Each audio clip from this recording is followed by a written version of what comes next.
Deuxième jour du Congrès international de l'investissement 2025 à Abu Dhabi et l'intérêt pour la République démocratique du Congo ne faiblit pas.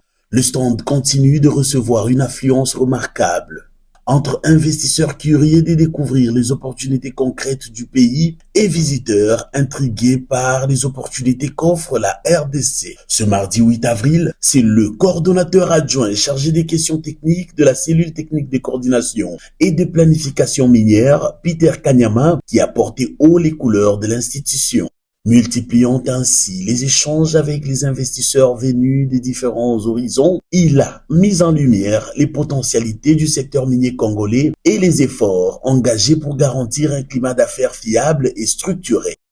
Moment fort de la journée, sa participation remarquée à un panel de haut niveau présentant la RDC comme terre d'opportunités pour les investisseurs. Pour cette deuxième journée, il était question de pouvoir présenter le secteur.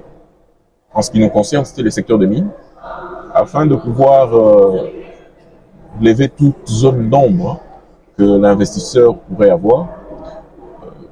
Pour ce qui nous concerne, j'ai présenté la CTCPM, son rôle, comment il pouvait accompagner un opérateur qui voudrait venir investir dans le secteur des mines.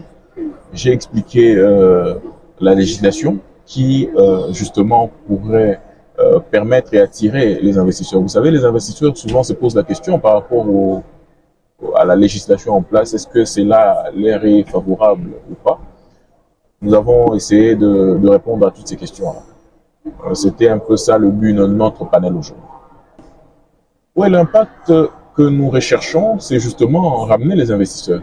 Aux côtés de la directrice générale de l'Agence nationale pour la promotion des investissements et du directeur général du Ségus notamment, Peter Kanyama a présenté la CTCPM comme l'organe de référence pour la centralisation et l'organisation de la circulation de l'information du secteur minier en RDC. Devant un auditoire composé d'investisseurs internationaux, mais aussi en présence de la Première ministre, son Excellence Judith Suminwa-Tuluka, et du vice-premier ministre chargé du plan, le coordonnateur adjoint a su défendre avec rigueur et éloquence l'image d'une institution stratégique au cœur du renouveau du secteur minier en République démocratique du Congo.